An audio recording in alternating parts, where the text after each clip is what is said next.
partículas no ambiente. E ele também pode, né, essas partículas plásticas, por terem uma superfície hidrofóbica, elas podem facilitar a absorção, interagir com esses poluentes orgânicos hidrofóbicos presentes na água, como os poluentes orgânicos persistentes. Então, isso também tem sido relatado na literatura, que esses poluentes que têm potencial de toxicidade, eles podem estar aderidos na superfície do plástico. Então, ao interagir com esses microplásticos, a biota também pode estar sendo expostas a outros produtos químicos que são transportados a partir do microplástico. E esses produtos, né, esses poluentes orgânicos persistentes, têm um potencial tóxico comprovado. Bom, aqui algumas publicações que eu participei, né?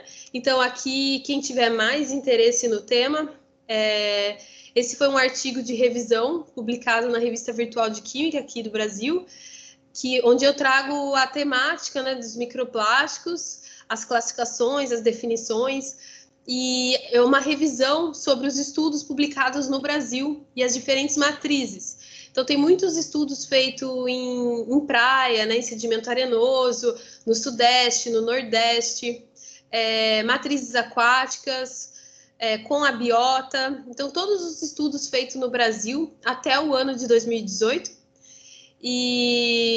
Então, é um artigo de revisão em português, tá, o artigo. E esse aqui é o artigo publicado na Marine Pollution, que foi sobre o meu estudo na Baía de Guanabara, aí no Rio de Janeiro, que foi na água superficial da Baía de Guanabara. Os meus atuais artigos, né, meu atual projeto, ele ainda está saindo do forno, então eu não vou compartilhar ainda os dados, porque estão em fase de conclusão. Então, esses são os artigos publicados aí durante o meu mestrado, quem quiser procurar na literatura. E muito obrigada pela atenção, muito obrigada pelo convite, é uma honra participar do evento. E como conclusão, né, eu deixo para vocês que a educação ambiental, projetos como o de vocês, de cultura e extensão, a divulgação da temática, a mudança, né, no padrão de consumo da sociedade, eu acredito ser uma grande alternativa aí para a gente melhorar o cenário atual em relação à contaminação por microplásticos. Obrigada e estou à disposição para perguntas. Muito obrigada, Cláudia. A gente fica muito feliz na hora que você comentou que você já participou de projetos como esse.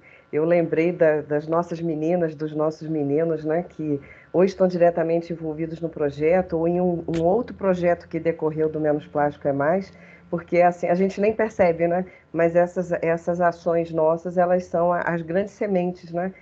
Para que a gente faça alguma coisa, que a gente faça o estudo. Então, você vê, você fez o estudo no Rio de Janeiro, hoje, né? Com outro foco, a gente vê um trabalho na Amazônia. Então, vamos ver agora, né, na sequência, o que os rapazes pensaram, uma equipe, né, para solucionar, né, pelo menos parte desse problema. Então, você vê, assim, são ações pequenas e que, de repente, as pessoas falariam assim, não vai dar em nada, não vão dar em nada, mas só em vocês revirarem, né, tirarem aquilo que está decantado e parado e começar a agitar e chamar a atenção, eu acho que é o grande ganho, né, de todos esses projetos, de todas essas ações. Não temos ainda o seu próximo artigo, mas com certeza será um grande artigo. Estamos aqui na torcida. Alguém gostaria de fazer alguma pergunta direta à Gláucia? Se não tiver, eu tenho até. Que você comentou a questão da mistura dos plásticos, né, numa mesma embalagem, que isso aí seria uma coisa que não é tão desejável, né, que seria melhor que fosse um tipo só. Então, é polietileno? Vai ser polietileno da tampa ao rótulo. Você sabe se existe alguma coisa em trâmite, algum projeto de lei, alguém que está se ocupando em levantar essa bandeira e defender essa ideia? Então, não, eu vejo essa problemática, né, sendo levantada por parte das recicladoras e dos pesquisadores que investigam o tema, dos educadores, né, que na literatura, Mas eu vejo que está na mão da indústria, né? Que é uma solução que a indústria teria que partir da indústria. E a gente não vê, a gente vê assim algumas estratégias de greenwashing, a indústria se dizendo preocupada com o tema, mas aí a gente entra naquela questão, né, dos plásticos que eles dizem ser biodegradável, e a gente também já vê algumas publicações mostrando que é uma prática de greenwashing, que o produto ele não atende totalmente e até induz o consumidor a consumir mais esses produtos. Por exemplo, as sacolas, né, sacolas de supermercados, aquela que se diz ox-biodegradável. Ela é feita do polímero convencional, né, de origem petroquímica. O que compõe essa sacola é que ela tem um aditivo degradante que acelera a fragmentação. Então, quando a gente descarta essa sacola no ambiente, em comparação ao plástico convencional, ela fragmenta mais rápido, só que não ocorre a decomposição completa, né, que é formar CO2, né, dióxido de carbono, água e humus, né? Então, não ocorre essa decomposição completa. Ela apenas fragmenta e gera microplástico. Então, é até pior do que a convencional. Então, a gente vê assim algumas estratégias, algum marketing da indústria, mas não solucionando de fato o problema. Entendi. Alguém gostaria de fazer alguma outra pergunta? Não? Tem alguém aqui perguntando. Eu queria... A Beatriz. Pode falar, Beatriz.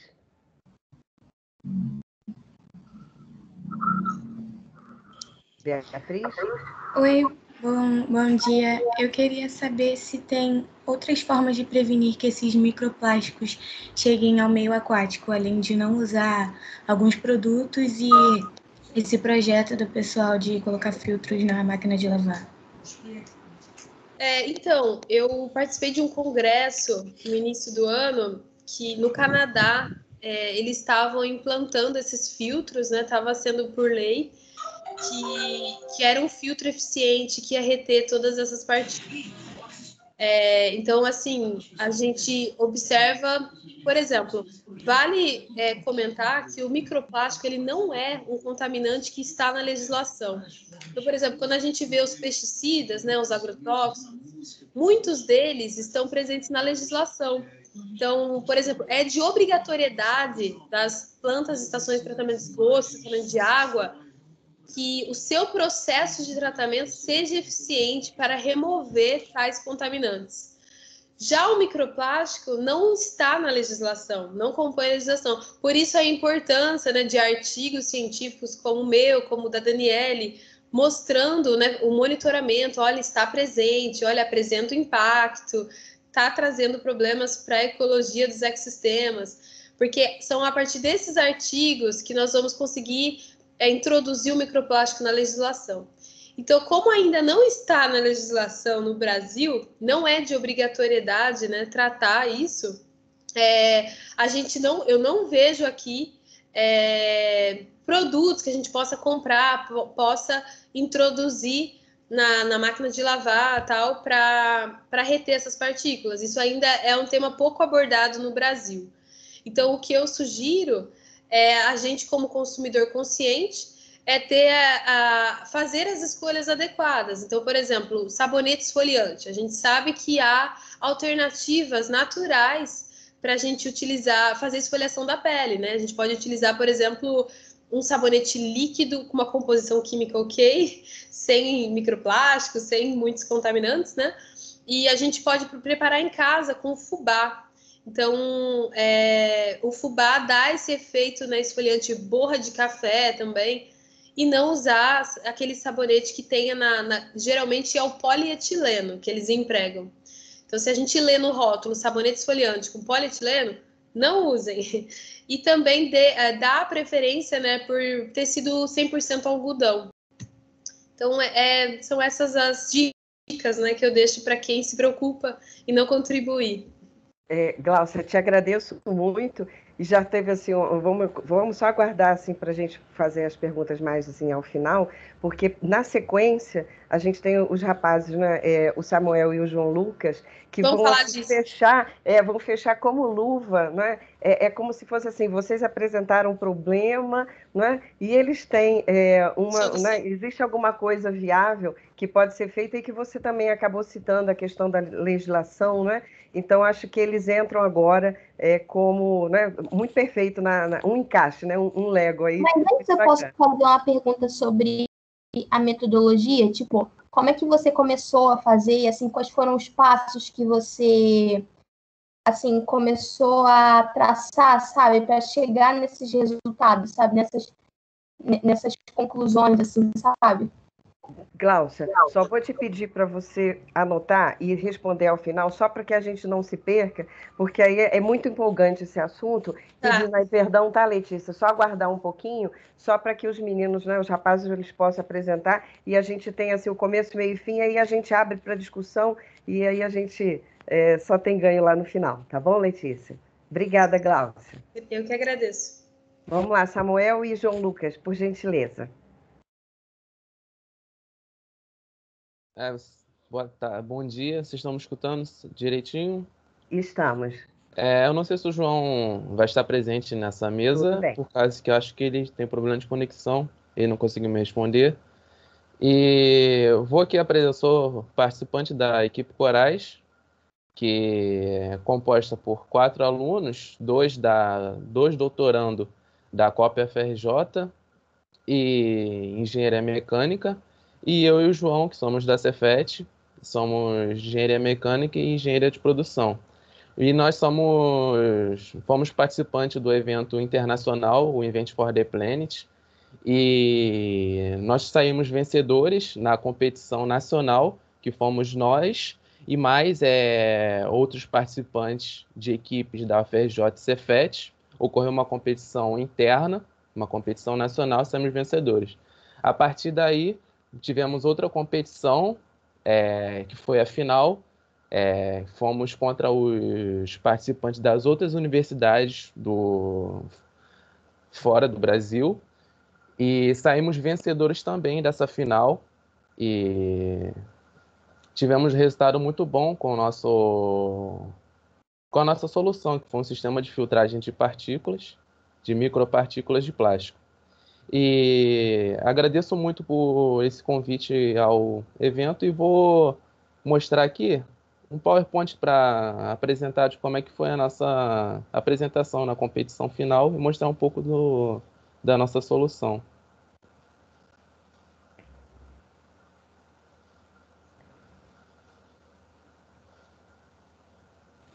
Já está para compartilhar a tela aqui? Ainda não, Samuel, mas demora um pouquinho. Ok.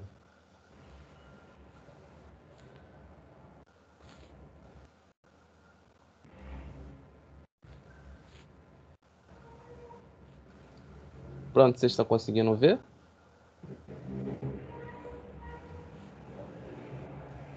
Estamos. Ok.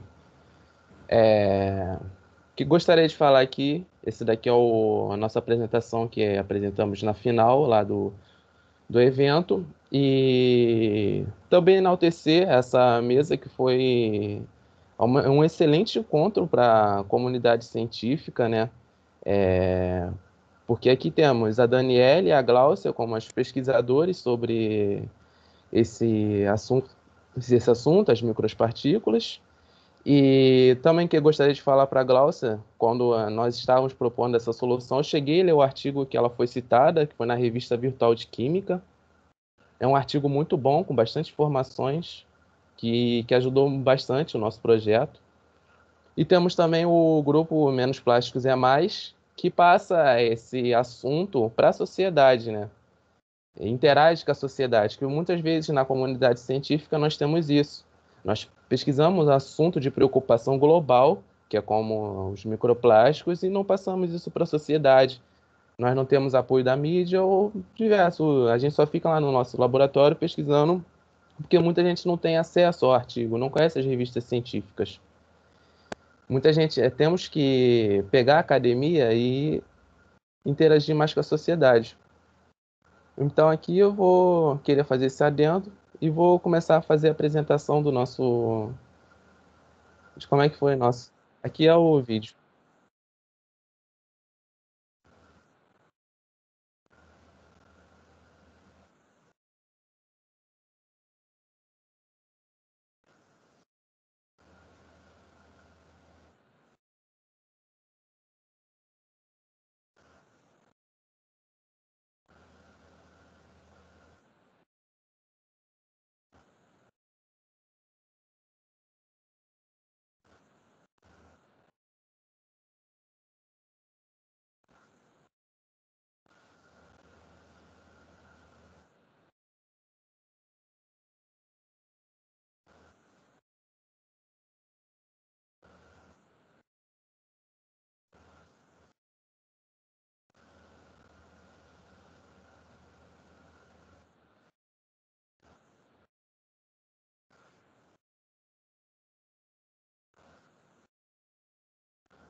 Com licença, Samuel, o vídeo é sem som mesmo?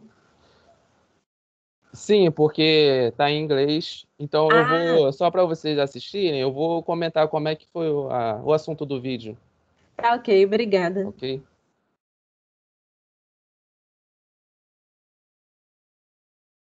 Agora eu vou comentar, porque o vídeo estava em inglês, que essa foi uma apresentação para a Universidade do Texas, que foi a final, foi os jurados que avaliaram a nossa apresentação. E o que acontece? Primeiro eu vou começar falando como é que foi a rotina do evento, que foi no início do ano, de 2020. Primeiro nós fomos convidados, todos os alunos participantes da UFRJ, Cefet, fomos convidados para a UFRJ, e participamos de uma reunião dizendo como é que irá ser o evento. E foi composta de alguns alunos que não se conheciam antes e foi formada a equipe na hora lá. E depois desses 2 dias seguintes, que é um VIM, nós já temos que pegar um tema, escolher dos diversos temas que foram disponibilizados para a gente e escolher entre um desses temas qual vai ser o assunto que a gente vai construir uma solução. E nisso eu escolhi o problema dos microplásticos, o tema das micropartículas, e os outros 3 também escolheram e formamos um grupo na hora e começamos a construir uma solução. No primeiro dia, a gente começou a ter o brainstorm de ideias, construir como que irá ser o protótipo, e no segundo dia a gente partiu para começar a construir o protótipo. Fomos para o laboratório do Mecanon e começamos a construir o protótipo. Logo em seguida, no final do evento, fomos apresentar para os jurados nacionais o nosso protótipo. E nisso ficamos em primeiro lugar. E depois de um certo tempo, passando alguns meses, o nosso grupo,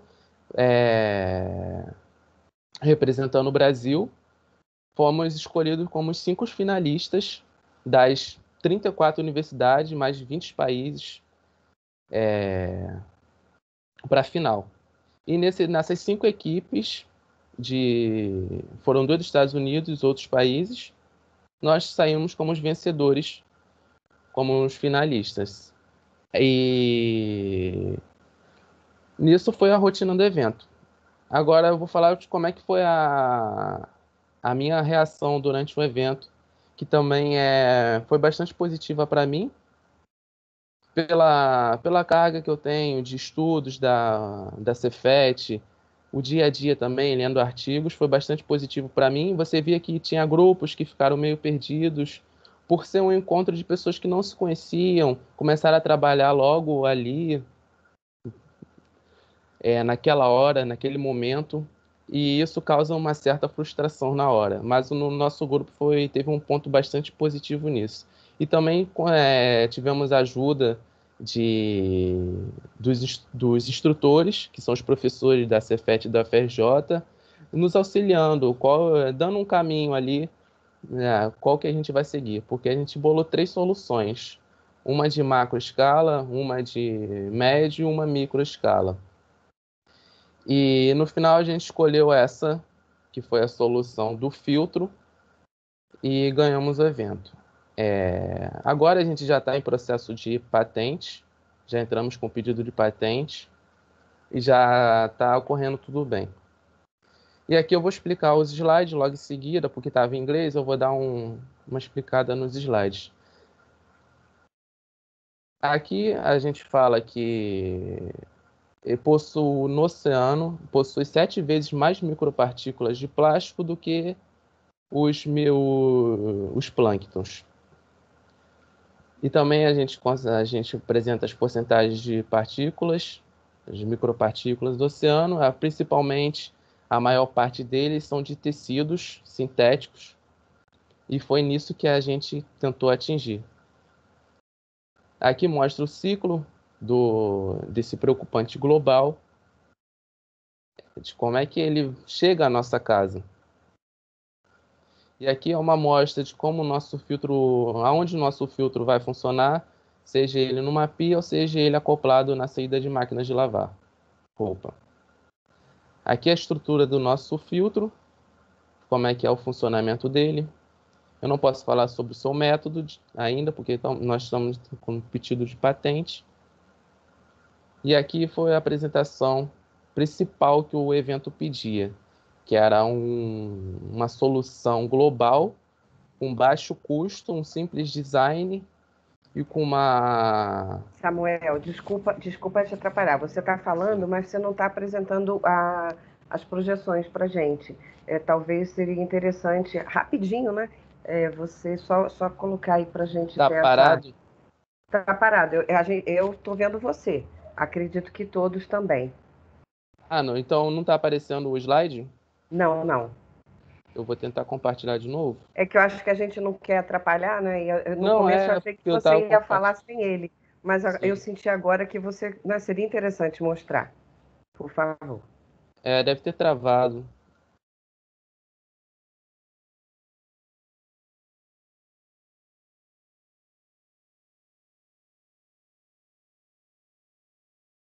Vocês conseguem visualizar o slide agora?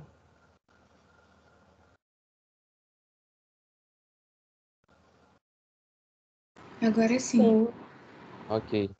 Aqui, como o slide estava em inglês, eu não coloquei som para eu poder comentar logo em seguida e usufruir de todo o conhecimento que presente nele. Aqui nós mostramos que, como já havia dito, no oceano possui 7 vezes mais micropartículas de plástico do que zooplâncton ou fitoplâncton. Isso afeta, como a Daniele e a Glaucia disse, afeta principalmente a microfauna. Aqui são as porcentagens das micropartículas de plástico, a porcentagem deles no oceano, e a gente atingiu principalmente a maior porcentagem, que são os tecidos sintéticos. Aqui a gente mostra o ciclo de como é que ele chega à nossa casa, que pode ser de 2 formas no oceano. O plástico, já as micropartículas indo para os oceanos através de esgotos e através de sacolas, garrafas PET, por exemplo, que vão se degradando com o tempo, com a temperatura ou o movimento das ondas, por exemplo. E os peixes, os animais filtradores, a microfauna, se alimentam desses micropartes e chegam à nossa casa. E aqui é o nosso filtro, onde que ele pode ser acoplado, na saída de máquinas de lavar ou nas pias. Aqui é um design do nosso filtro. Ali mostra que ele tem um filtro interno e um filtro externo, e há os ímãs que são responsáveis por coletar esses microplásticos. E aqui é os principais assuntos que o evento pedia, né, que os jurados pediam. baixo custo e um simples design que pode ser logo imposto no mercado para as pessoas também. E aqui encerro, foi só isso mesmo. Apresentei a nossa solução para vocês e de como é que foi o evento. Muito obrigado. Desejando que essa patente seja logo, né, reconhecida e que a gente consiga ter esse filtro nas nossas máquinas e nas nossas pias. Imagina, sim, Samuel, sim, com certeza. A gente agradece. Fazendo mais um adendo aqui, como esse é um assunto, o microplástico é um assunto, vamos dizendo assim, um assunto recente, de 2015 para cá, que se tornou um preocupante global. E nós não vemos muito isso, seja na Europa, seja na América do Norte, nós não vemos muito nisso na legislação, fazendo um aperto nisso. Temos, por exemplo, o aquecimento global. Há 5 décadas atrás, vimos que não era um assunto que tinha na legislação. Com o passar da primeira e segunda revolução, se tornou algo preocupante. Hoje em dia, temos aí os países grandes impondo leis para as indústrias. E provavelmente isso vai acontecer com as micropartículas de plástico se o governo não tomar uma solução agora. Com certeza. A gente tem. Aí cai na pergunta da Beatriz, que a Gláucia respondeu, a questão do que a gente pode fazer, né? Então, existe uma parte nossa, né? E existe uma parte também do governo, né? Então, em princípio, seria até a gente mudar o nosso tipo de, né? Pensando aí na máquina de lavar, seria mudar o nosso tipo de tecido e priorizar mais os tecidos de algodão, que não lembrem, né, tanto os sintéticos, né? Mas a indústria de peso, né, ela teria que nos apoiar e a gente teria que ter leis que fossem mais rigorosas nesse sentido. Infelizmente, todas as soluções que a gente vê e que a gente, né, como vocês aí, um dispositivo na máquina de lavar, às vezes a questão de algum tipo de embarcação que vai filtrando a água do mar para, né, para melhorar a qualidade dela, elas são coisas que a gente faz no final da cadeia. E, na verdade, a gente tem que fechar o processo, né? A gente tem que parar e repensar o nosso amor eterno pelos plásticos, né? Então, alguma coisa tem que ser feita e rápida para as futuras gerações, né? As criancinhas aí que estão a caminho, para que o mundo delas seja melhor do que esse que a gente encontra por aqui, né? Gente, agradeço mais uma vez, viu, Samuel? Agradeço a Daniele, agradeço a Gláucia pela né, disponibilidade de vir aqui apresentar o trabalho de vocês. Isso é enriquecedor. E abrir agora, oficialmente, né, para que a gente possa responder. Acho que a Gláucia iria responder uma pergunta, se ela quiser, né, já emendar e responder, e a gente pode pensar em perguntas, né, para o Samuel, a gente pode pensar em perguntas para a Daniele, para que a gente possa interagir e sair daqui com mais coisas, né, para pensar, tá bom? Então, fica agora com vocês. Quem gostaria de fazer alguma pergunta? Ou se a Gláucia já poderia responder a pergunta que foi feita, acho que é a questão sobre metodologia, né? Como é que ela estruturou o trabalho dela. Se eu não estou falando errado. Certo. Beatriz, né, acho que fez a pergunta para mim. Agora, no meu atual projeto, eu vejo resíduo sólido, né, microplásticos. Estou trabalhando nos primeiros centímetros da coluna d'água, né? Então, envolve água superficial e eu desço 30 centímetros coluna d'água.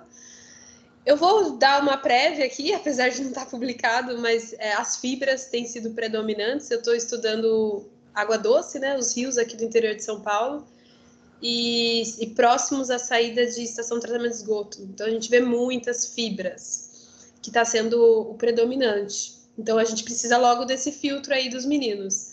E a gente também encontra muito pesticidas, né? Que a gente vê que corresponde à principal atividade econômica da região, né? Que é a área que eu estou aqui agora, Limeira, Piracicaba, os municípios aqui tem muita intensidade de atividade agrícola, cultura de cana-de-açúcar, cítricos. Então, infelizmente, a gente vê. e contaminando aí os rios, expondo os peixes e tal. E então, assim, a metodologia que eu usei na Baía de Guanabara foi a rede de plâncton. A gente usou uma embarcação na Baía de Guanabara.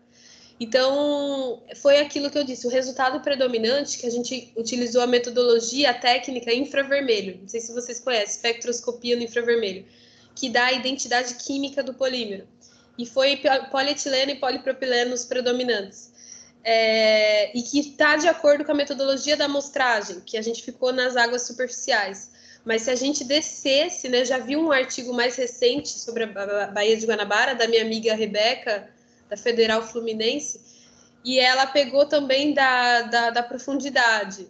E aí a gente observou outros tipos de polímeros também, por exemplo, o PET, que tem a densidade maior. Não sei se foi essa a sua pergunta. Então, na escolha da sua metodologia tem que estar relacionado com a sua pergunta de pesquisa. Perfeito. Eu gostaria de fazer uma pergunta para a Daniele, se for possível. Pode sim, com certeza. Eu sou química de formação, né? Então, eu trabalho mais especificamente no monitoramento, né? E aí, assim, algumas questões em relação ao impacto biológico, né? Também estou envolvida num outro projeto de uma aluna de iniciação científica, que ela está estudando uma espécie de peixe muito consumida, né? De consumo humano aqui no Brasil. Que a gente vê nos artigos científicos, eles utilizam organismos que são aceitos pelo Comitê de Ética. Por exemplo, o zebrafish, não sei se vocês conhecem. Então, a maioria dos estudos de toxicidade, impacto, é feito com essa espécie de peixe, que é uma espécie de laboratório, e aí não é tão assim de consumo humano. Então, a gente está vendo, ela vai estudar o lambari, que é um filtrador, né? Que é um peixe de característica, ele é filtrador. Ele é micróforo, ela diz que ele é um das espécies em potencial para estar interagindo com o microplástico. E a grande pergunta que eu vejo nos congressos, nas discussões, é o tempo de residência das partículas no trato gastrointestinal. Então, por exemplo, essas espécies, esses peixes, esses organismos aquáticos, eles confundem essa partícula, né, com o alimento e ingerem as partículas. A grande pergunta o tempo de residência, essas partículas são 100% excretadas, eliminadas, ou elas permanecem, elas migram para a carne? Então, assim, eu vejo muita divergência de estudos em relação a isso, que é o caso se ocorre biomagnificação. Então, a Daniele, como bióloga, né, especialista bem nessa área, queria que você comentasse sobre isso, por favor. Glaucia, obrigada pela pergunta. É uma pergunta bem interessante, né? E que eu também tenho visto, como você falou das lacunas, né?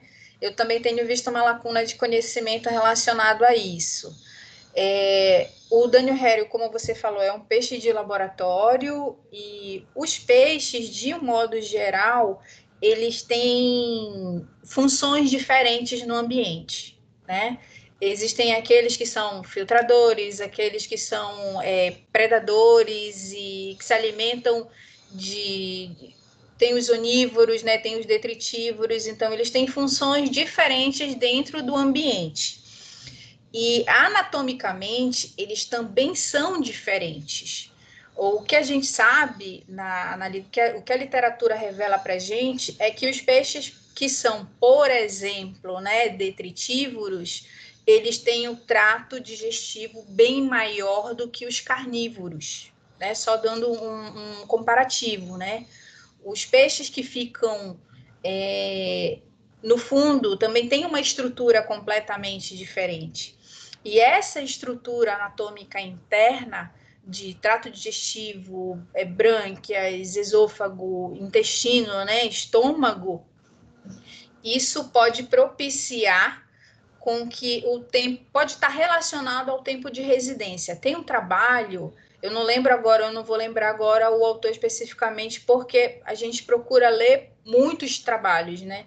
E como o Samuel falou, cada dia tendo mais trabalhos, né? De algum tempo para cá, a gente tem acompanhado muitos trabalhos. Eu não vou lembrar o autor, mas tem um trabalho com o peixinho dourado, que ele faz essa relação com o trato digestivo, né? O tempo de residência, o tempo de permanência.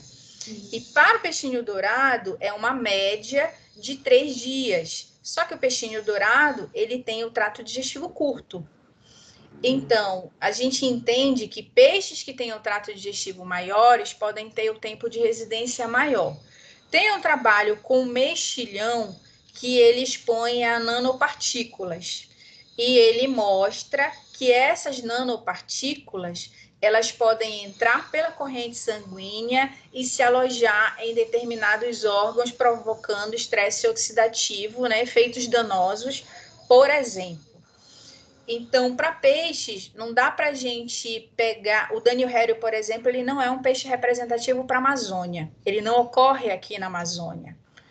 E a gente não tem como comparar os peixes da Amazônia com o Daniel Hério. É completamente diferente. A gente tem águas diferentes, a gente tem água preta, água branca, água clara. Os pHs são completamente diferentes. Então, você, química, pode explicar isso melhor do que eu, né? Que o pH ele tem uma relação com a degradação, a incidência do sol dentro do ambiente também tem. Aqui nos riachos, a gente tem riachos, são trechos de cabeceira, são as nascentes que a gente trabalha, é onde nasce, né, o rio. Então, o que é muito perigoso, porque a gente tem várias comunidades ribeirinhas e que estão lançando, existe uma relação muito forte, né, do microplástico com as comunidades urbanas, com as áreas urbanas. Então, para fazer essas áreas urbanas, existe a retirada da mata ciliar, que tem uma entrada muito maior de resíduos sólidos dentro desse ambiente, sendo que essa mata ciliar ela é importante para os peixes desse ambiente, porque são peixes ou matéria orgânica do ambiente terrestre, é isso que ajuda a movimentar e a manter a vida nesses ambientes, e a gente tem visto a retirada dessa mata, e aí com isso a gente tem uma maior entrada de resíduos sólidos nesses ambientes, principalmente de fibras de roupa, né? Porque a gente tem várias comunidades ao longo do leito desses riachos, e que as comunidades elas acabam utilizando os riachos para lavar roupa, para lavar louça. Então, existe uma interação muito grande, né? Tem alguns trabalhos aqui na Amazônia já mostrando peixes comerciais. É um trabalho recente, também da Tamires Pegado, se eu não me engano, mostrando algumas evidências dessa relação, né, com peixes comerciais. Tem outros trabalhos em outros locais. O Rio de Janeiro ele tem produzido muito conhecimento relacionando com peixes comerciais. A gente ainda está aqui na Amazônia engatinhando para essa finalidade, mas os trabalhos eles mostram que se o peixe ele tem esse contato, ele pode ir, né, para entrar pela corrente sanguínea, dependendo do tamanho da partícula, e se alocar em determinados órgãos. Qual é o problema disso? É que essa partícula, ela pode causar fissuras, ela pode causar ferimentos, ela pode causar inflamação. Tem trabalhos mostrando que ela reduz o fitness do organismo, já que a partícula ela não é nutritiva, né? Como ela não é nutritiva, ela ocupa o lugar de um item alimentar e o peixe acaba tendo menos energia para o forrageio, para a reprodução, que é o que a gente chama de fitness, né, para esses organismos. E isso não é só para peixe, isso acontece também com insetos aquáticos. Então, é possível que haja, sim, a biomagnificação dentro desses ambientes. O que a gente ficou assustado nesse trabalho que a gente fez é que os riachos eles são pequenos, eles são estreitos, eles são menores, mas mostra para a gente que eles podem estar mais contaminados do que os rios. Já que eles são menores, então a gente tem um volume grande de partículas dentro de um espaço pequeno. No rio, como ele é maior, a gente tem um volume grande de partículas, mas num espaço melhor distribuído. E aí a gente fica muito preocupado com essa questão. Muito boa sua resposta, obrigada. Outra coisa, você falou que ele é filtrador, né? O peixe que vocês vão analisar. Outra parte que a gente publicou agora mostra que quanto menor a partícula, mais fácil dela acumular nas brânquias, devido às velocidades. Então, como ele é filtrador, é importante avaliar as brânquias também. Legal. Tá, início do projeto, foi muito boa a sua colocação, porque a aluna estava pensando em avaliar a metodologia do trato gastrointestinal, mas acho que eu vou considerar, vou falar para ela sobre as brânquias também, né? Esse compartimento. Legal. Eu posso fazer mais uma pergunta para o Samuel, Gisele? Pode, deve. Samuel, só um comentário, né, que as fibras sintéticas, né, predominante, elas são feitas da garrafa PET, né? Então, uma colocação interessante que é uma estratégia de economia circular, né? Dar uma destinação para as garrafas PET de refrigerante, né, pós o uso, e fazer desse PET que ele vire o poliéster para ser utilizado na indústria têxtil. E aí eu queria saber, assim, nesse seu filtro, você testou diferentes tipos de polímeros para ver se dá ali a interação com o imã ali que vocês estabeleceram? Como foi o padrão, os materiais que vocês testaram? Então, isso a gente avaliou os tecidos sintéticos no processo de lavagem de roupa, aquela interação que eles têm, e também da garrafa PET também, porque como são micropartículas, numa escala micro, a diferença de polaridade com um certo elemento, por exemplo, óxido de ferro, tem uma diferença de polaridade, faz com que eles se atraiam.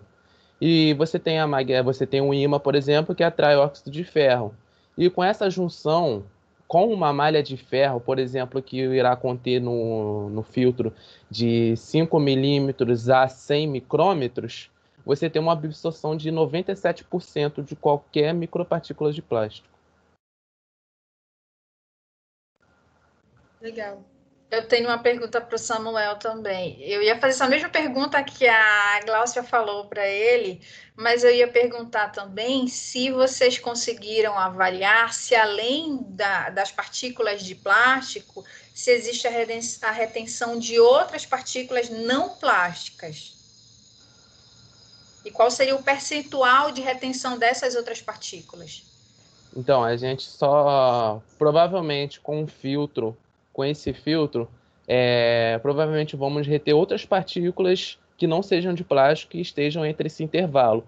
Mas com esse processo de diferença de polaridade com outro elemento químico, a taxa de impedimento que aquela micropartícula de plástico saiam pela máquina de lavar é alta. E com esse filtro vai para 97%. E a gente está atingindo esses 97%. Com essas micropartículas de plástico. E aí, com esses outros elementos que estejam nesse intervalo, provavelmente o filtro vai interferir a passagem.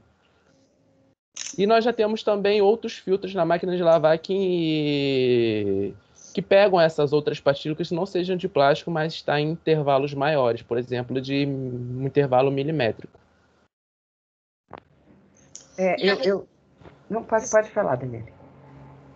Não, eu ia perguntar assim, você acredita, Samuel, já uma pergunta empreendedor aí para o Samuel, você acredita que as grandes marcas vão ter interesse, assim, é interessante o custo? Eu vi que você falou da confecção do produto, do filtro, você acha que vai ser prático eles aderir isso nos novos designs aí de máquina deles? Olha, na minha opinião, acho que vai ser bastante difícil, mas não impossível, né? eu acho que com uma pressão popular e uma pressão da comunidade científica, nós vamos conseguir, sim, mostrar para eles que a micropartícula de plástico é um preocupante global. Temos aquelas ilhas enormes no Oceano Pacífico Norte, aquelas ilhas enormes, que são um problema para a fauna ali, para a microfauna. E também temos recentes estudos publicados, por exemplo, na Nature Food, que um bebê consome 1,6 milhões de micropartículas de plástico por dia. Naquela agitação e mudança de temperatura da mamadeira, ele consome essa quantidade. E temos, por exemplo, isso é um dado da América do Norte. Se a gente for para a Europa, a gente tem um dado de 4 milhões de micropartículas por dia sendo absorvida pelo bebê. A gente tem um tema em aberto na comunidade científica, que é o que isso vai o problema que isso traz para o ser humano, né? Para um bebê. A gente não temos essa certeza ainda, essa informação. Está aí um tema em aberto para quem quer fazer um projeto de extensão. Samuel, a Gisele levantou a mãozinha, depois tem Beatriz e agora Daniele. Eu também tenho uma pergunta para você, mas eu vou esperar todo mundo fazer, porque de repente vai com elas, né? E aí eu deixo mais para o final, tá? Gisele, faz favor. Bom dia, gente. Gostaria muito de agradecer a todos os palestrantes. Gostaria de agradecer muito pela presença de vocês e pela bela apresentação de vocês. E eu ia fazer a mesma pergunta que a Gláucia fez sobre as empresas interessadas e tal. Eu queria saber se alguma já te procurou para tentar projetar pelo menos uma máquina de lavar que tenha esse filtro. Alguma empresa já te procurou? E se há a possibilidade de utilizar esse filtro em ambientes maiores e em mais larga escala? Sim, uma boa pergunta, que a gente foi uma solução que nós tivemos na hora também do evento, que foi uma solução de larga escala, que tinha a ver mais com o tema também, que é encontrar uma solução para as ilhas feitas de plástico, que são expelidas muitas micropartículas, que expelem muitas micropartículas e afetam a fauna ali em geral. E sobre as empresas, não, nenhuma ainda procurou, mas eu acho que por causa que também a gente não concluiu o processo de patente ainda. A gente deu entrada esse ano, mas está bem positivo. Já temos um caminho andado para concluir o processo de patente. Mas quando a patente sair, vocês pretendem ir em busca de alguém que possa concretizar? Com certeza. Sim. Muito obrigada. Tem vários torcedores aqui, viu, Samuel? Sim. A torcida é grande. Beatriz, na sequência, depois Daniele, por gentileza. Samuel, eu queria saber, que eu tive uma dúvida no seu slide, no 5º slide, é que tem um ciclo ali e tem o sal no meio. Eu não entendi o que o sal representa. Não são as micropartículas, não? Não lembro direito, mas só que tinha o sal no meio. Eu acho que são as micropartículas, sim.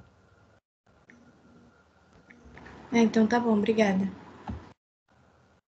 Daniele.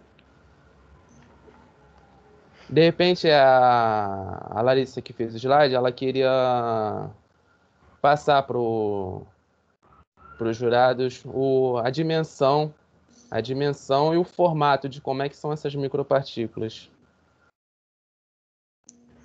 Na verdade, eu queria falar com a Gláucia, né? E Gláucia, eu estava pensando agora que a gente tem focado muito assim no ambiente aquático, né? E nos organismos aquáticos, mas eu não tenho animais em casa. Mas o que eu tenho visto é que os brinquedos para pets, eles são todos de plástico. E será que não teria também algum contaminante e que os pets poderiam estar ingerindo, né? Que tipo de polímero compõe esses brinquedos para pets? É muito interessante essa observação, Daniele. Inclusive, como o Samuel falou também, tem trabalhos mais antigos, assim, acho que de 20 anos, 10 anos, que eles investigaram isso, que era muito utilizado diferentes tipos de plásticos com aditivos químicos, plásticos destinados a bebês, então a brinquedos, a mamadeira. Então, existe também uma legislação acerca disso. Então, muitas coisas foram proibidas. Então, hoje, o bisfenol A, né, que é um aditivo, né, que é um desregulador endócrino, ele foi proibido, né, em alguns, né, para bebê, para uso em artefatos de bebê, mas ele ainda é usado em outros tipos de plásticos, alguns policarbonatos, tá, alguns polímeros ainda usa. Então, assim, tem algumas legislações, mas ao mesmo tempo que tem isso, a gente vê na 1,99, aqueles produtos que vêm da China, a gente vê, assim, sem nenhum controle, né, as pessoas utilizando. Aí, por exemplo, aqui no meu centro de pesquisa, né, tem um professor que faz análise de metais. Ele faz cultivo de plantas, né? E aí ele estava utilizando um recipiente, assim, para fazer. E deu muita interferência, estava tendo muita morte no crescimento das plantas e tal.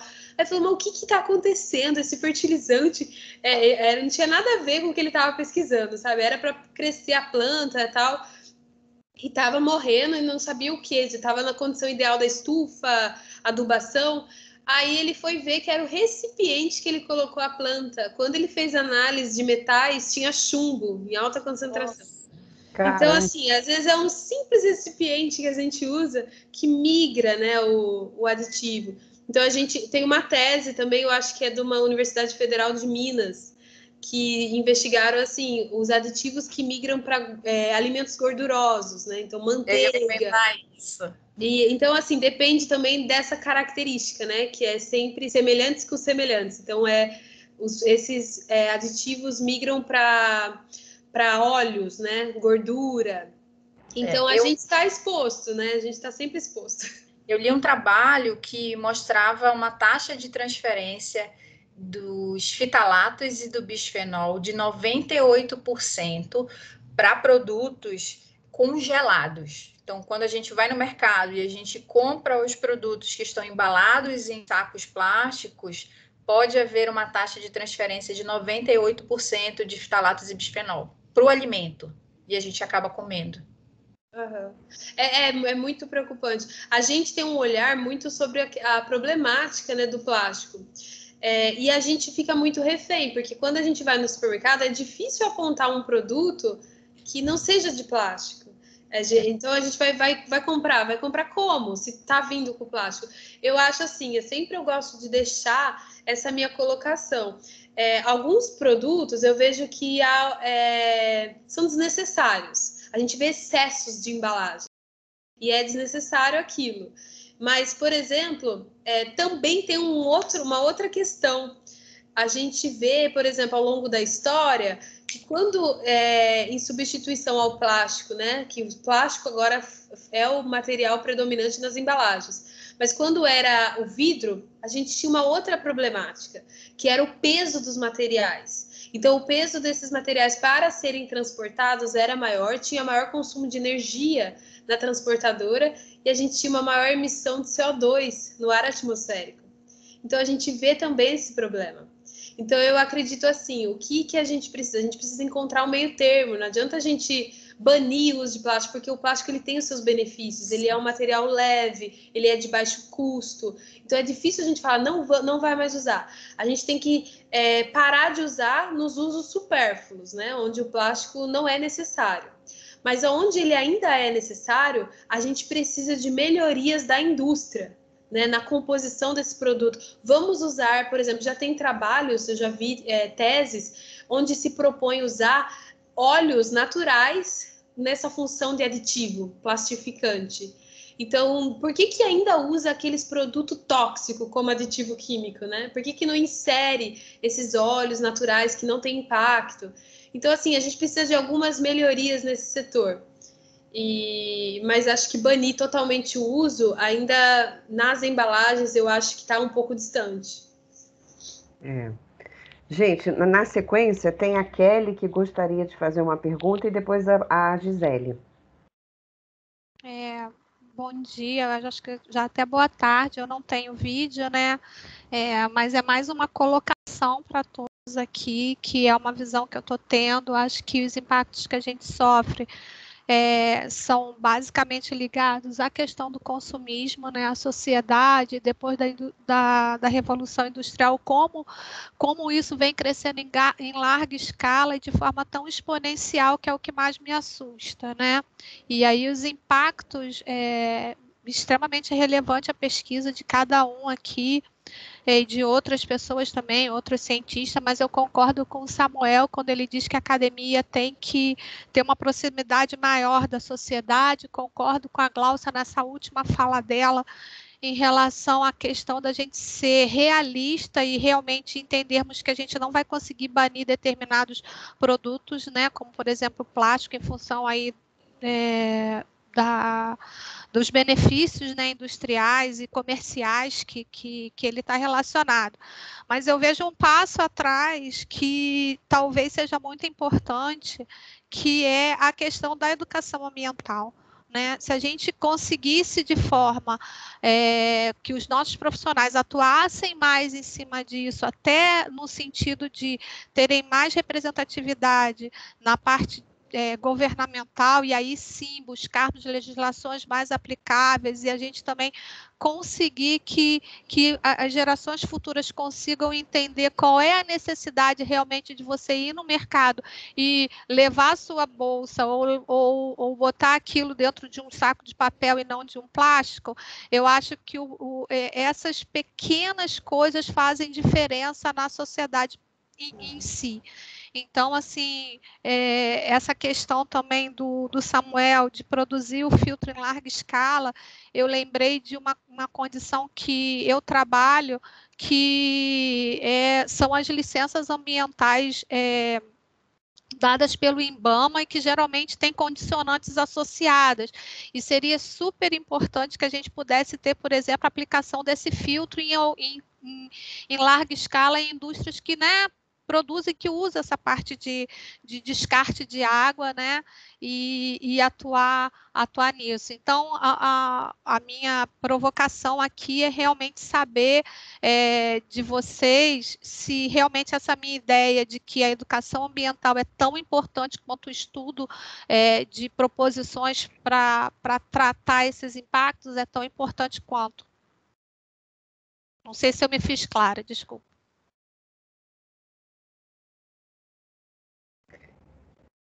Kelly, você se fez muito clara e eu sou a prova do seu comentário. Eu falo que eu, Valéria, como pessoa, eu sou diferente após uma imersão num excelente curso de educação ambiental que eu fiz na vida.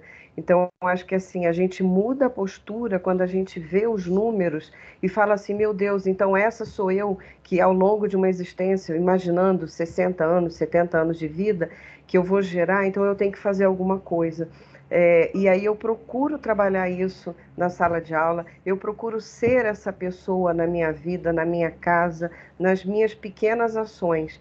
Como a Glaucia falou, é muito difícil da gente se livrar hoje, falar assim, acabou o plástico, né? Vamos pegar agora só o vidro, a madeira, porque em algumas situações ele realmente é o que a gente tem que, né, ainda está usando, mas a forma como a gente vai usar, e aí cai toda uma questão até de consumismo, o quanto que nós, como sociedade, como pessoas, não somos induzidos o tempo todo a ter mais, a querer mais, a cobiçar coisas que a gente não tem, e que na maioria das vezes, se a gente olhar no ponto com os olhos da sustentabilidade, elas são completamente desnecessárias.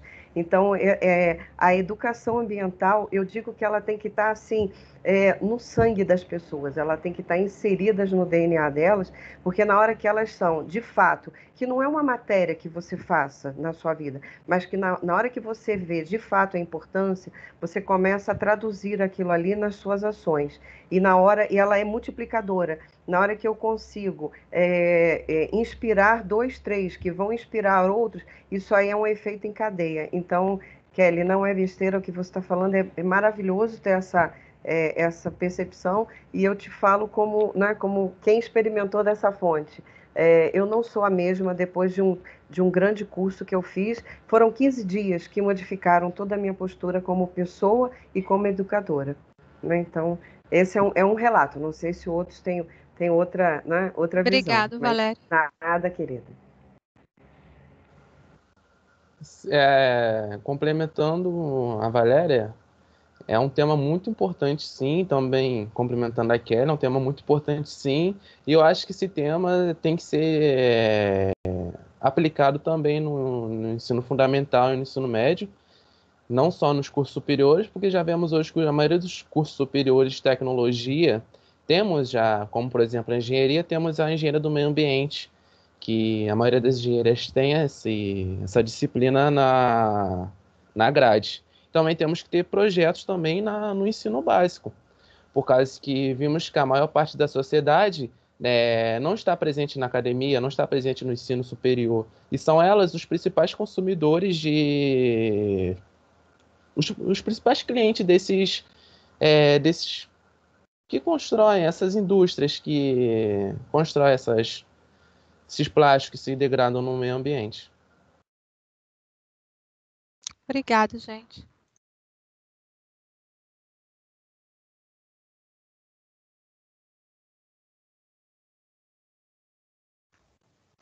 Daniele, eu achei a sua pergunta muito pertinente, por quê? Porque o meu cachorrinho já passou mal por conta desses brinquedinhos de plástico.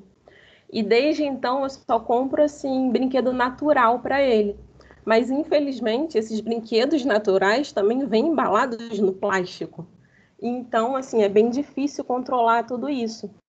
E eu concordo com a Kelly quanto ao assim o ensino ambiental tem que ser fornecido no ensino fundamental, durante o ensino fundamental, porque nossas crianças, porque é todo um processo de aprendizagem. Nossas crianças, quando elas aprendem lá desde o início, todo o processo, que a gente não pode jogar lixo no chão, que aquilo dali vai contribuir para alguma coisa maior. Então, quando a criança aprende isso desde a infância, ela cresce com outra visão de mundo. E o Marcelo, ele tem uma pergunta aqui no chat para o Samuel. Samuel, talvez eu tenha deixado passar, mas vocês testaram o produto no mundo real? Se sim, há um vídeo funcionando?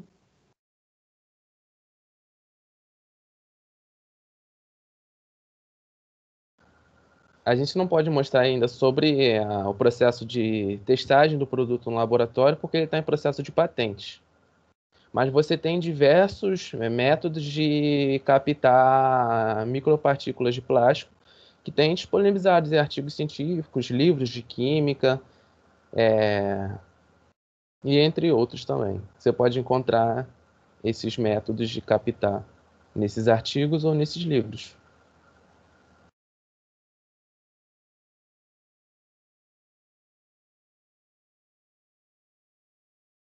Valéria, você está mutada se você estiver falando. Não adianta, deixa eu ver. Valéria? Agora foi, né? Não adianta, foi uma coisa que a Gisele comentou, porque não adianta você, como academia, né, ela ter o conhecimento e não divulgar. A gente cria um muro entre o conhecimento e as pessoas. E a gente viu, até utilizando assim de um TED que nós nos inspiramos, que o problema dos plásticos no mundo, do microplástico, é como se fosse uma torneira aberta e ela entupiu a pia e está vazando pelo chão. Então, o que a gente faz hoje é pegar pano, passar o rodo, é procurar um ralo não é o que fazer depois, mas, na verdade, a gente tem que fechar a torneira. E fechar a torneira é ir lá na base, onde tudo começa.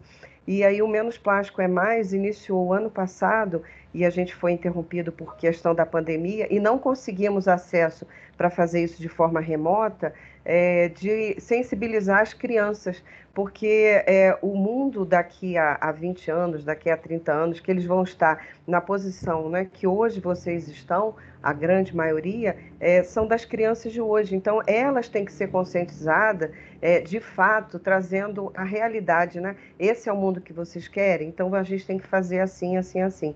Então, a educação ambiental tem que partir dos pequenos, continuar, né, pelo fundamental, continuar pelo médio, chegar na universidade, mas a gente não tem dúvidas de que a base ela tem que ser fortalecida. A gente tem que inspirar os pequenos para que eles criem esse mundo que a gente tanto almeja, né? E uma pergunta para o Samuel, porque assim, eu sou uma defensora, né, eu lido muito com a máquina de lavar, então, né, a questão de...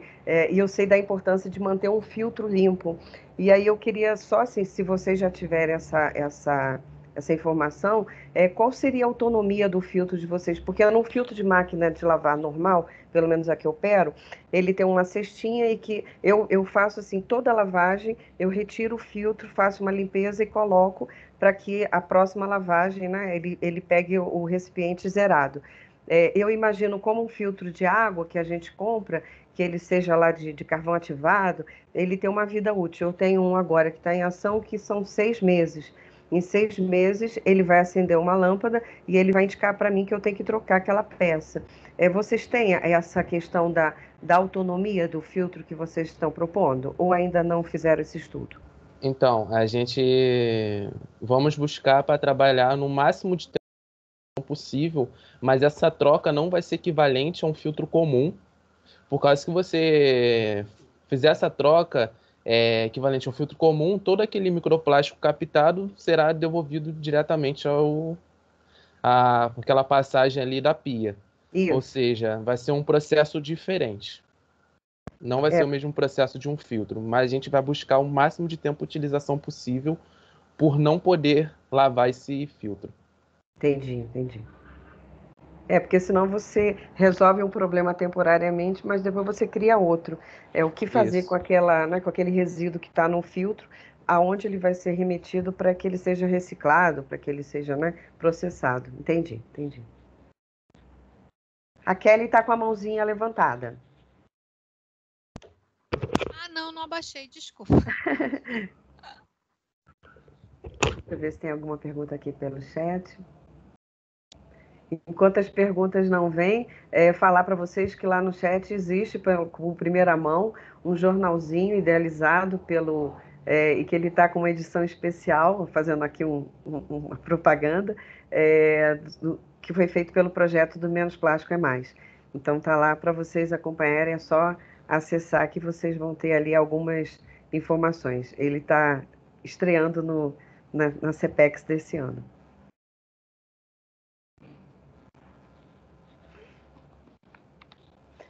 Eu tenho uma pergunta para a Daniele, que eu não sei se ela falou, e eu me perdi, porque essa coisa do remoto, a gente desvia a atenção muito fácil, né, gente? Vamos ser sinceros. Passa alguém na frente, a gente já perdeu a atenção. Não sei se você citou, qual seria na análise lá do trato gastrointestinal ou das brânquias, com relação ao tipo de plástico mais encontrado lá nos agarapés, nos riachos, que foram analisados? Se era PET, polietileno? Então, esse resultado, o que a gente fez? Com a pandemia, é um trabalho grande, gigante, né? E com a pandemia, a gente não conseguiu enviar as amostras para o laboratório para fazer a identificação, né? Porque o laboratório, ele está sem ninguém. Entendi. Então, a gente está com as amostras, mas o laboratório ainda não está recebendo para verificar qual é o tipo, né? Para definir se é polietileno, polipropileno e quais são os outros tipos de polímeros. Entendi. Eu fiquei com curiosidade, assim, só, né? Não é nada... Nós estamos com essa curiosidade.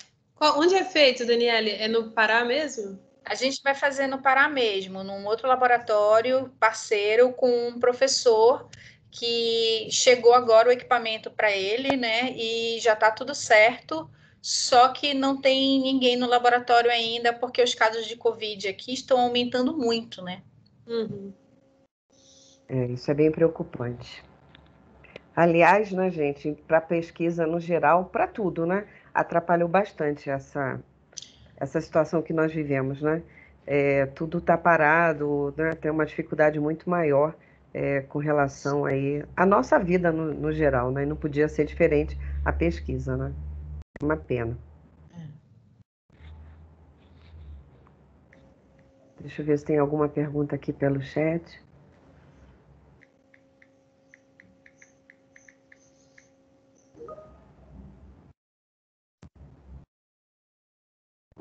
A Amanda está perguntando se tem algum formulário de presença.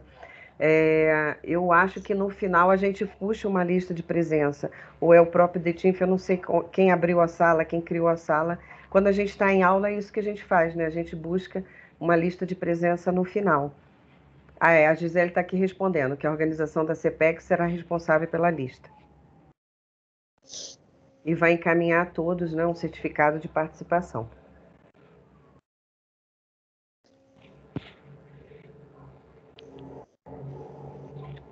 Eu estou muito feliz de estar aqui.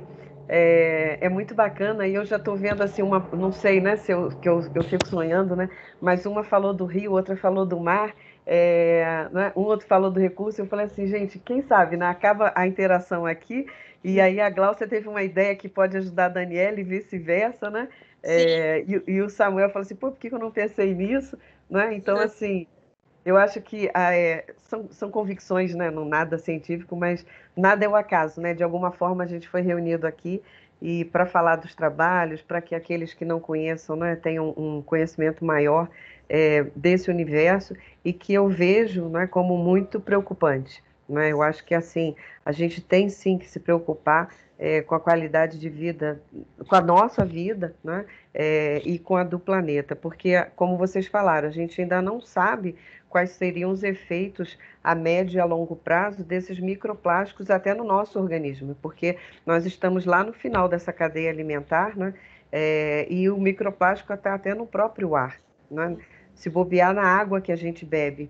Então, quanto que eu já estou acumulando, não é? Eu, quando eu falo, né, como ser humano, vocês todos, é uma caixinha aí de surpresa, né? E a gente não sabe quais vão ser os impactos oxidativos dessas substâncias no nossa corrente sanguínea, né? Então, só para finalizar minha fala, Valéria, tem estudos em drink waters, né? Tem estudo em água engarrafada, água de torneira, e já foi detectado sim. E caramba. A região que eu estudo, além do contexto de receber efluente, também um interesse que eu tive pelos rios é que eles são apontados como 80% do aporte que chega no oceano. E eles são utilizados para o abastecimento da população, né? Então a gente tem a água como nosso recurso. Então, por isso que me interessou estudar os rios agora, porque no Brasil tem muito poucos estudos nos rios. E sobre a minha participação, eu agradeço muito, eu gosto muito de participar, adoro esses convites. Eu estou gestante, então eu estava enjoada, assim, desde ontem. Eu falei, ai meu Deus, tomara que na hora eu passe bem. Graças a Deus eu passei tudo que bem. linda! Não passei mal, eu estava com congestionamento nasal, minha voz deu uma melhorada, então foi tudo bem. Eu espero que eu tenha contribuído. E foi E ficou mudo para mim. Maravilhoso o trabalho. E os...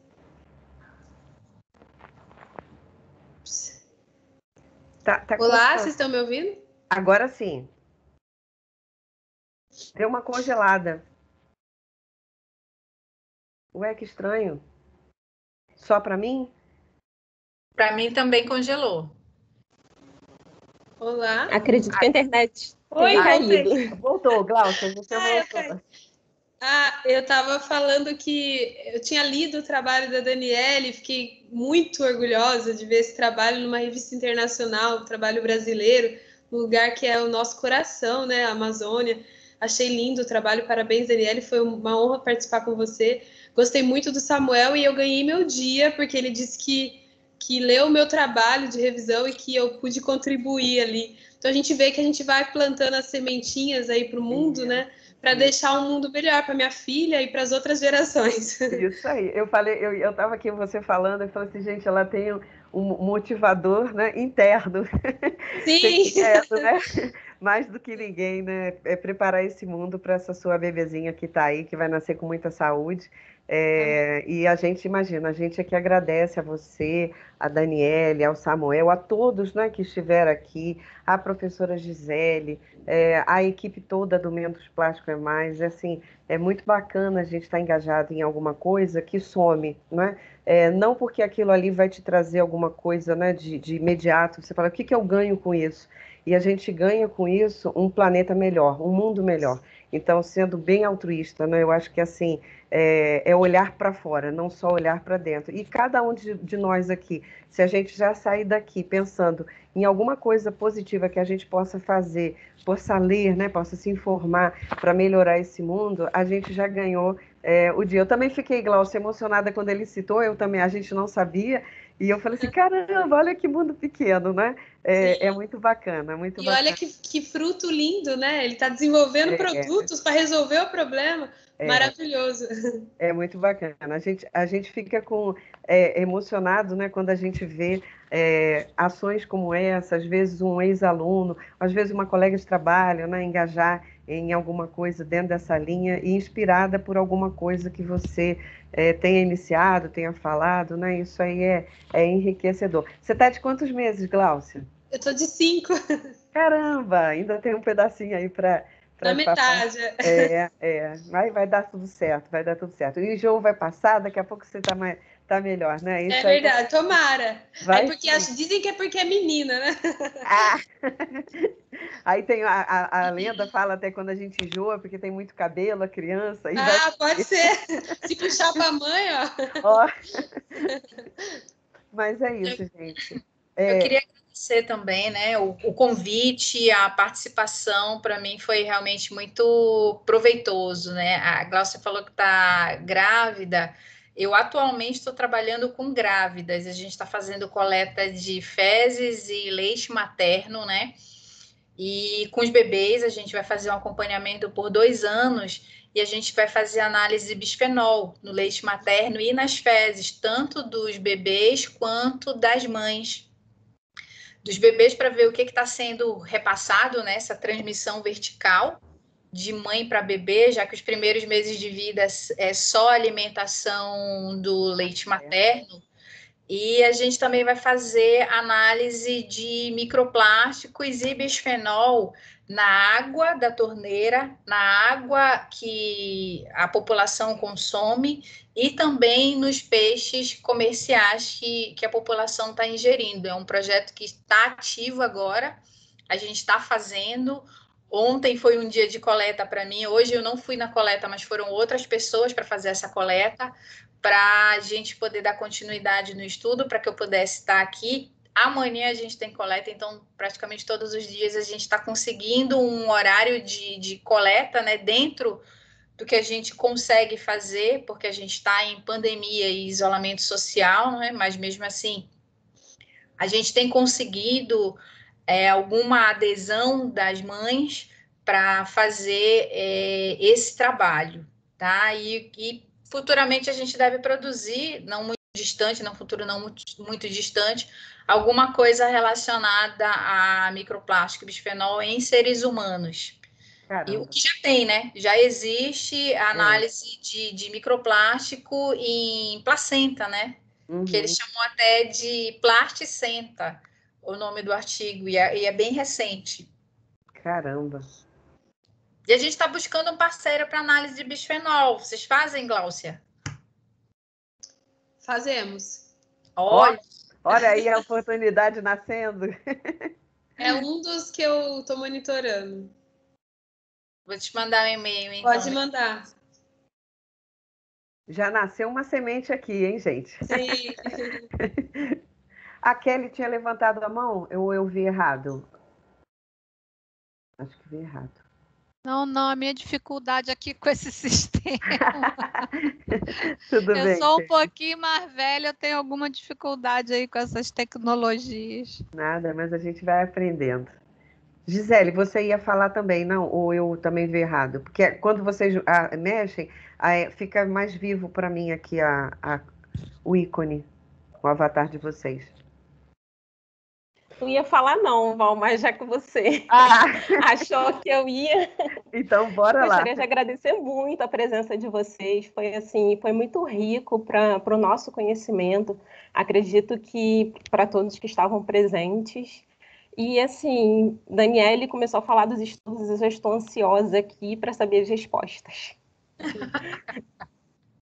E muito obrigada pela presença. Muito obrigada pelo aceite ao convite. Obrigada também pelas meninas do Menos Plástico, assim, que elas são batalhadoras, nossa, elas estudam muito, estão sempre empenhadas em tentar encontrar novos estudos e tentar publicar esses novos estudos para a comunidade, né? E eu queria agradecer muito pela presença delas no projeto.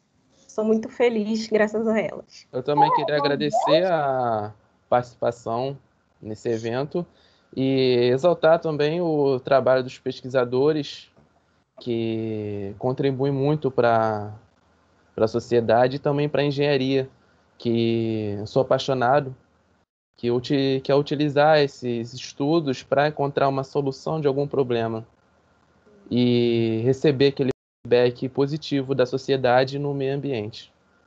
Muito obrigado. Gente, eu agradeço mais uma vez em nome de todos. A gente já está chegando aqui na marca do 12h30. Agradeço muito, muito, muito. Valeu, assim, cada minutinho que a gente teve aqui. E eu costumo dizer que a gente vê que o tempo foi válido, ele foi muito bem aproveitado, quando a gente olha e fala assim, meu Deus, já passou isso tudo e eu nem percebi. Então, agradeço demais a todos. Até um próximo encontro, né? E não nos percamos aí de vista, desejando a Daniele e Gláucia muito sucesso, e elas são, com certeza, né, inspiradoras na área acadêmica para todos os demais, como o Samuel para o mundo maker, né? O mundo aí do fazer acontecer, né? Também inspirado aí nos dados da academia. Né? Agradecer vocês, desejar aí uma boa tarde, e todo mundo depois que esteve aqui presente vai receber um certificado de participação, tudo direitinho lá pelo DEAC, tá bom? Um beijo no coração de cada um, muito, muito obrigada. Obrigada. Tchau, tchau. Tchau, gente. Boa tarde. Saúde, Gláucia. Força aí. Muito obrigada, muito finalzinho. Obrigada. Um beijo. Boa tarde, obrigada. Boa tarde, tchau. Beijo.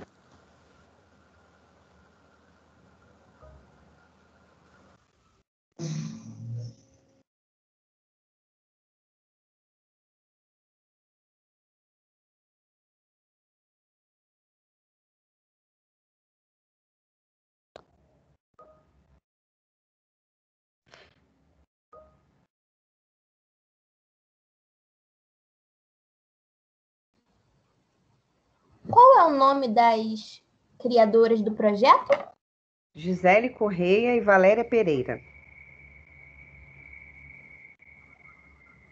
Obrigada.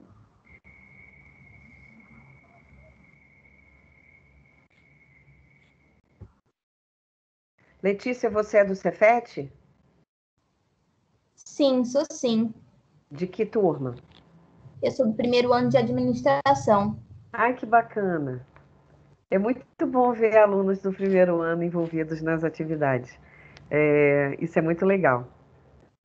Obrigada. E você fez uma pergunta tão assim interessante, não desmerecendo o fato de ser primeiro ano, entenda, né? Mas eu achei que você era de outros níveis mais para cima. Muito legal isso, né? Maturidade. Obrigada. Muito legal.